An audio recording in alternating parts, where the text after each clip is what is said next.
Welcome back to The Working Lunch. I'm Jack Crumley. I am joined by the Executive Director of Blink, Vice President within the Cincinnati Regional Chamber. Leslie Mooney is my guest. Leslie, thank you so much for coming on. Oh, it's a pleasure to be here, Jack. Thanks for having me. Yeah, glad to have you. You've had a busy week. You had your big announcement on Monday with a lot of details about Blink and the various artists that are going to be involved.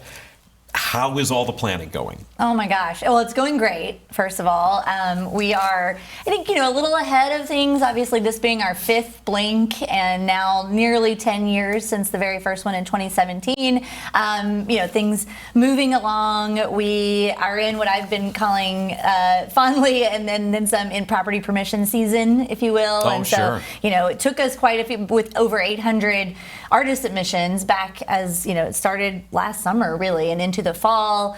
Took several months, of course, to go through the curatorial process, and so many wonderful artists who applied. So that really, that concluded around the beginning of the year, and now it's looking at all of our different sites and where are we going to have the projections and where are we going to put the light-based installations and paint new murals, and so but all of that's going along swimmingly. I suppose it's probably fair to say we need to just establish that Blink, which is illuminated by ArtsWave, by the way, is the largest public light and art festival in the country? Is it some kind of stat like that? Yeah, you nailed it. Yes, both in terms of attendance and in terms of just sheer geographical size, number of art pieces and artists involved. We have become, fairly quickly the largest in the United States and really the second largest in the world, second only to Vivid Sydney, which has been around quite a bit longer than us, and honestly was one of the biggest inspirations for the original founders of Blink. Yeah. And so it's still going strong. In fact, we had a team over there, our co-founders Agar and one of longtime Blink artist Chaske Haverkos actually had a piece with an Australian muralist and graffiti artist named Sofuls in Vivid just about a month ago. Oh, wow. So sort of a Blink over into Vivid, which was a very full circle moment. Yeah. Yeah. It really is, I think, one of the most unique things that this city does. In the years that Blink has gone on, I have reached out to old college friends and old, summer camp friends, none of them who live around here, and say to them, you should really plan on coming to Cincinnati in the fall in even years. Yeah. Because what's happening here with Blink is an amazing thing. Well, I appreciate you as being one of our ambassadors. I'm a Blink backer. I've only been in this role for about a year, and that's probably been the most common thing that I hear is either something like that, and I want to encourage people to book your hotel rooms now, or tell your friends and family to get their hotel rooms, because honestly, so many people have said, oh, my wife and I love it so much, we get a hotel on Friday night, we make a whole, so we don't even have to worry about parking. We just come down, we do daytime stuff in OTR or over in Covington or wherever, down at the banks, and then it makes it feels like a staycation, right? And then obviously, bringing in friends and family. I did the same thing last time around in 2024. My dad was in town, and so how many blocks is Blink? How big is it? It's about 30 blocks across all the way from Covington all the way up north to Findlay Market. So it's and we really try. This is one of the probably the biggest challenges, obviously, is that footprint, but really making the wayfinding, making it accessible for people of all different abilities and capabilities, and also just not having that sort of dark pockets, but also making sure people know kind of which path to go or to choose next. So I think the words logistical nightmare, like that doesn't seem like an overstatement, right? You as the executive director here are coordinating with a bunch of different artists, of whom that was a part of Monday's big announcement. Mm-hmm. You are coordinating with various businesses to have either murals painted on their walls or to have all sorts of lights and lasers zapped on their walls over the course of a couple of days. Mm-hmm. You're working with God knows how many local leaders in Cincinnati and in Covington. Look how, that's a beautiful picture that from a previous Blink. Yep. You are coordinating on so many levels. The fact that you're here talking to me at all right now, I got to tell you, I'm kind of stoked. Well, I know. I have been asked, that's another thing that's happened that was sort of surprising from people outside of Cincinnati, from other municipalities, at public art conferences, or just phone calls that I've gotten. They say, how in the world do you all do this, Right. right? Like just, and not in a braggy sort of way, but just like, I think, right, so many, it takes so many different entities, and I can't say enough about how wonderful it is to work with the city, both the city of Covington and the city of Cincinnati. I mean, we've been having monthly meetings on, everything with fire, police, traffic, the special events folks down at City Hall on both sides of the river. We definitely couldn't do it without that immense coordinated planning. And again, going into our 5th iteration doesn't necessarily make it any easier every time new things have to be figured out. Which roads are we going to close? Which buildings are we going to be projecting on? Where are we going to erect scaffolds and towers and that kind of thing?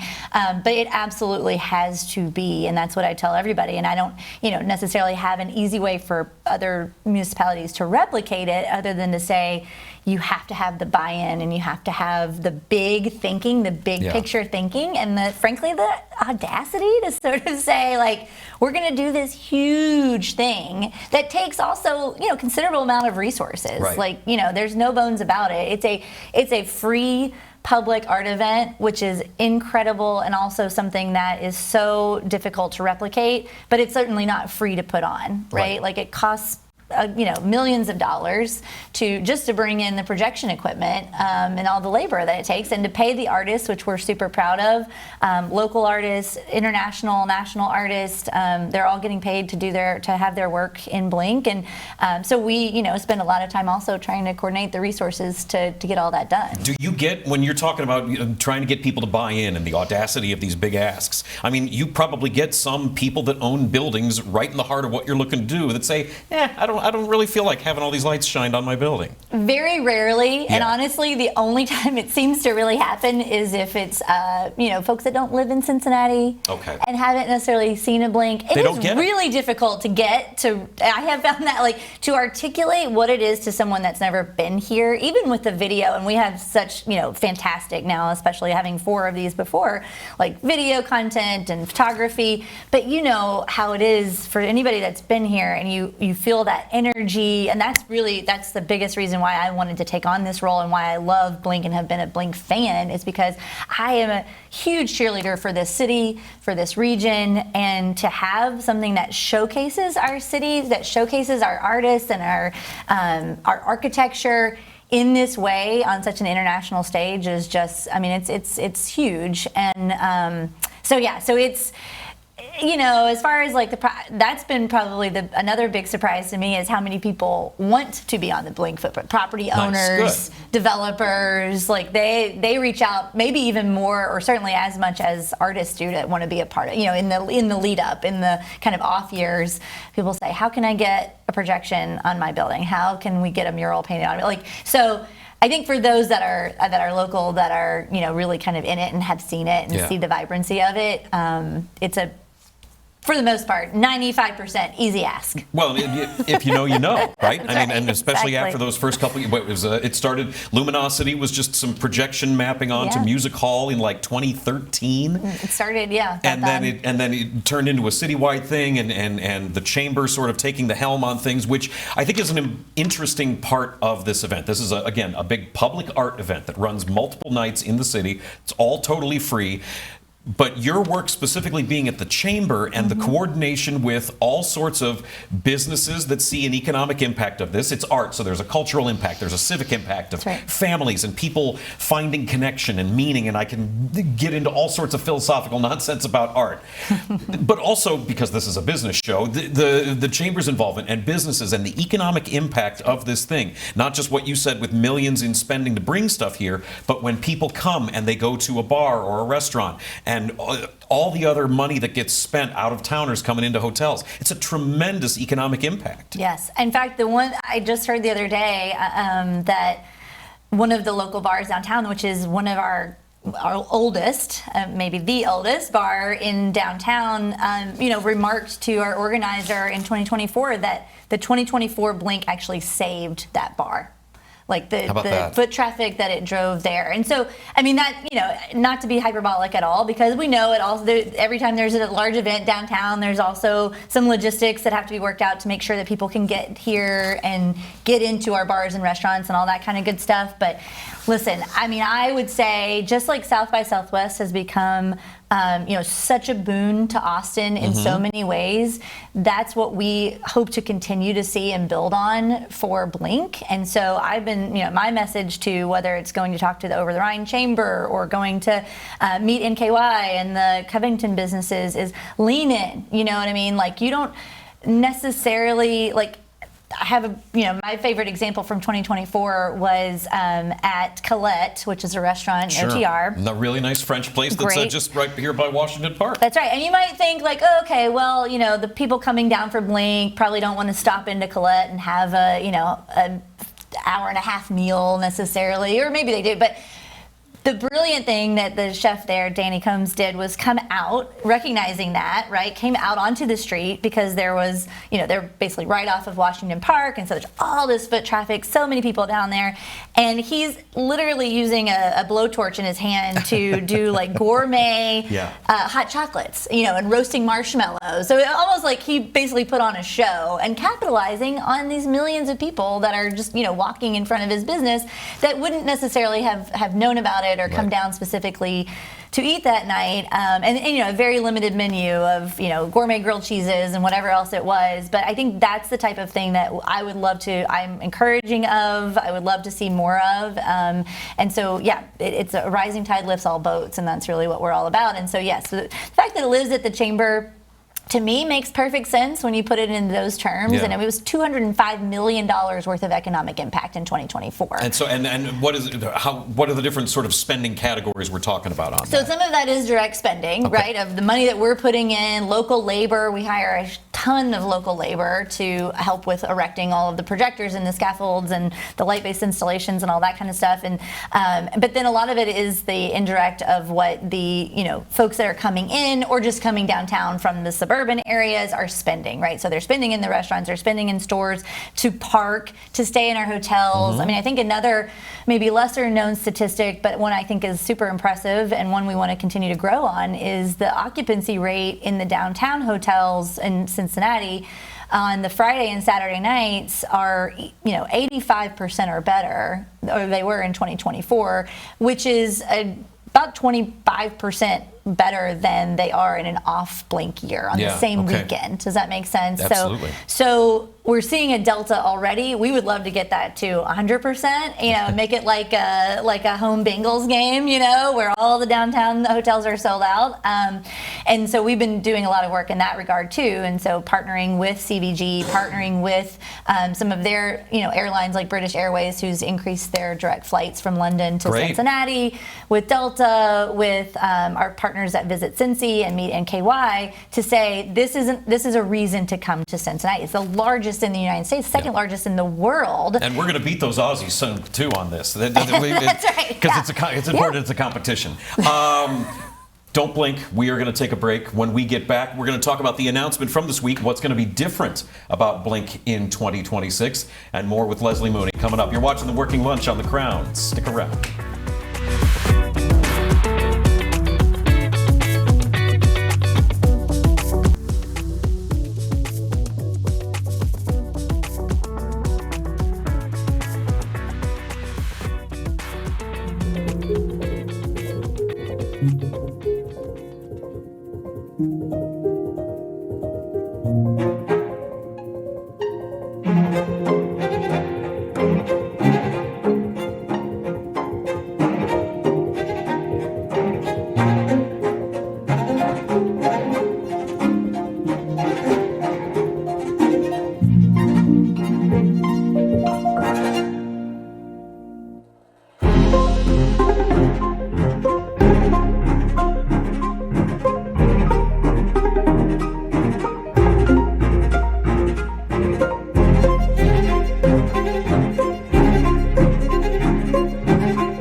we're sitting here watching this thing. Honestly, what am I supposed to say that's going to be better than just what people there are watching? That is footage from, is that just from the previous Blink, or is that sort of a compilation of multi-Blinks? No, this is just the 2024 highlight reel, actually. So all that art and crowd shots that you just saw was all in 2024. Yeah. It's the coolest thing this city does. I love Blink very, very much, and I'm so impressed at the work that goes into putting that on. It's coming up in October, a free light and art festival. It's going to be downtown. There's no way that you're going to be able to swing a dead cat in this town without anybody talking about Blink in October. Leslie Mooney is my guest. She's the executive director of Blink. Leslie, you guys made your big announcement on Monday as far as what people can expect to be a part of the festival this year. What are some of the big things that people can look for that's going to be different than what they've seen before? Yeah, well, this is the thing about Blink, is keeping things fresh, about the unexpected and that kind of awe and wonder. And so there will be, yes, absolutely, there's some really incredible things, for instance, on some of our marquee architectural gems like Music Hall. We're actually going to do a really powerful, I think, a moving tribute to America 250, actually, on Music Hall. It'll be set to a piece that was actually commissioned back in the 1940s, post-World War II, by our wonderful Cincinnati Symphony Orchestra. So that's going to be awesome. But then there'll also be some, we got to try some things out with Blink, too. There's a little bit of experimentation, so people will see some things. And listen, it may not all be everybody's cup of tea, and that's okay. That's a big part of what Blink was founded What are we on. teasing out here? What are you talking about? Well, there'll be some interactive performance-based projections as well. Okay. And so I think those will, and most of those folks, a couple of artists I'm thinking of particularly, have done things like working with Beyonce's concert tours and at Sphere in Las Vegas. Oh, wow. And so they'll be larger than life. And, obviously everything, really the only thing we tell artists is that it's got to be family friendly, available, open to people of all ages. So it will all be that. But I mean, it's art, right? So there'll be some new and cool and weird stuff, I think, going on out there. Yeah, so I mean, that has been probably the most fun and exciting thing, was going through all of the artist submissions and just seeing the creativity and how excited people are to be a part of Blink and share their best work. Because really, for the projection mapping and the murals that will go up, and we will have, this is another big thing that we announced on Monday, is that we're going to actually have close to 20 new murals that Blink will be painting. No kidding.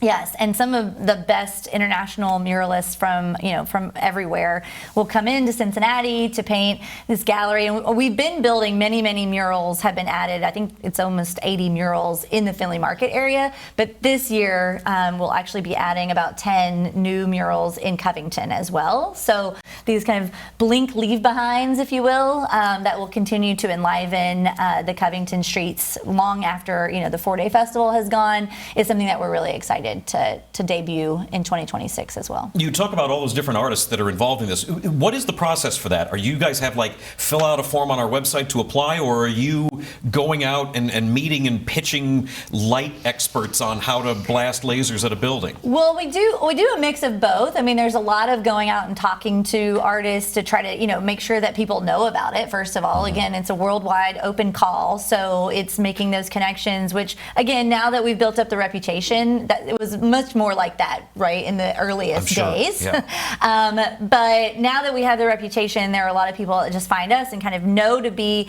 aware, because we opened the call last July. So July of 2025 is actually when we put it out. And we closed it in September, but it's still, that's a whole year before the festival actually is going to take place. So it is a little bit of getting artists in the routine of being aware of when that's going to come online. And then we have a curatorial committee, mostly local. We had actually one South Korean projection mapping artist who was a part of the curatorial committee, but otherwise the other 5 this year were all local. They're on our website. You can go look them up. They represent arts institutions and universities here in the greater Cincinnati area. And it's a painstaking process, frankly, Jack. It's like I said, it's a labor labor of love. It's really cool and interesting to see all of the submissions that come in, but between the organizing team and the curatorial committee looking at logistics and budget and what's feasible and what do we know about the massive crowds that come here that sometimes maybe artists don't know, and so having a lot of even just like interviews and one-on-one phone calls, it's a time-consuming process, but it comes out with a really, I think, what's going to be the best and most impactful artistry of any Blink this year. It's my understanding you've got some very talented people on your administration side of things. Sure do. Getting it all lined up and getting it all organized. And this is paid work for these artists too, right? They're not just getting paid in exposure and, being able to have a light signature on the wall. This is paid work that's going on in the city. That's right. I mean, that's super important. Obviously, we want there are multiple different ways that different light festivals run, or just art festivals, period, run these types of things. We don't charge tickets, a ticket price, which is a unique thing, and we also pay artists. So the combination of that is unique and makes for, I think, a really great product. I think what I started to say earlier is like projection mapping and muralists, it's a call for qualification. We want, and I think that's why a lot of artists, particularly those I was just talking about that maybe they're used to working on maybe some bigger commercial type things like large scale concerts or working at Sphere, which is creative, of course, but Blink says you bring your best work, right? Like, we're not necessarily telling you make an ad for XYZ corporation or whatever. We're saying be as absolutely free and creative as you want to be. We want to do is showcase your best work, and we're going to pay you for it. And many of them come. Some we transport over. Some we don't. But they want to come because they want to be a part of this incredible thing that's happening in our city. What is that like for you working for the chamber and just again what seems to be an insurmountable logistical challenge of figuring this out and planning it out and putting it on? But then the idea too that this is a free art festival where the talent is getting paid logistically and from a fundraising perspective. That's a pretty unique challenge for you. Yeah, I mean, I think there's a lot of misunderstanding there in terms of, and I wouldn't expect it to be any different. Like, it absolutely costs money to pay the artists, to shut down streets, to pay police, to have, like I mentioned earlier, the projection equipment brought in. Mm-hmm. We do have a lot of technical partners like Panasonic and Epson and media server companies that help out with some in-kind donation of that. But it's a feat. And so we are fortunate that we have our partners at ArtsWave who recognize how huge this is for our region and for our arts and culture, like just being known as the arts and culture capital that it is. Right. Also like I mentioned earlier, buy-in from municipalities, whether that's the Hamilton County special event grants and the city of Cincinnati sponsorship and all that kind of stuff, but there is still a fair amount of corporate partnership and sponsorship that goes into that, and it's not. We're trying to grow as we grow in the recognition of Blink, we grow in the opportunity to bring in corporate partners and brand partners from outside of the Cincinnati area too, that really want to be a part of this awesome thing that showcases want to get their logo seen by a couple million people over the course of a weekend. Yeah, and have and have like that mission tie too, right? Like, I think that's something that's important to note. I mean, in 2024, Monster Energy came and just kind of, their whole thing is like getting Monster cans into people's hands, right? Like, and that's fine. But that was one of the first calls I got last summer was from the person who is responsible for those types of activations, and he called, and he lives in Virginia somewhere, and he said, we had no idea what Blink was. Like, we heard, we saw the video, we said, okay, we'll come down and we'll maybe hand out a couple thousand cans of Monster, and then we came and we were just blown away by the number of people and the energy and how much this ties in, because they do a fair amount of sponsorship of like BMX bikers and skateboarders and graffiti artists, honestly, and balloon artists. Showing up just to hand out cans feels like a missed opportunity. Exactly. So they're going to do have a much bigger presence in terms of bringing in some of those partners that they already work with and really being a part of and adding to, I hope, that's the plan, to the festival. So those types of partnerships, I think, are really, are going to continue to be important and key for growing Blink and for helping us to continue to put it on. We've got a little bit of time left. I do want to ask just about, you specifically in your professional history in terms of how you got to the Chamber. You were the Director of Development at the Freedom Center for a number of years, and then you spent a number of years at the Clifton Cultural Arts Center. Working in the nonprofit space like that, and even the Chamber technically is a nonprofit. Sure is, yeah. What sort of skills did you build, and what did you learn working for those other outfits that are helping to fuel the planning that goes into Blink? Yeah, well, like with most, really, practically every job I've run up against, it's about relationship building. And so having been here now for nearly 20 years in Cincinnati, and yes, starting in Cincinnati at the Freedom Center, living through the merger with the Museum Center, and then moving on to the Clifton Cultural Arts Center and running a capital campaign there, like all of that really just helped me, and certainly with all the artists that I worked with at CCAC, develop those relationships with those locally. But I mean, my thing is, if you're passionate about what you're talking about, then other people will get excited about it too. So yeah, well, I mean, certainly everybody in this city is very excited for Blink. I think it's the coolest thing this city does. It's coming up in October, the Blink Light and Art Festival, illuminated by ArtsWave. That's important. We love ArtsWave. Coming up October 8th through 11th. There we go. Ready, Set, Blink. That's the name of the party that's going to be right by TQL Stadium in lieu of a parade this year. That's right. One of the many new things that you're going to get to enjoy when you come out to Blink in October. Leslie Mooney, thank you so very much for coming on the show. Jack. Make your plans now. Make your hotel reservations now. If you got a hot dog cart and you're going to sell some food on the street, make the plans to get that corner now, because everything's going to be jammed up come October. We're going to take a break. We'll be back with more Working Lunch after this. Stick around.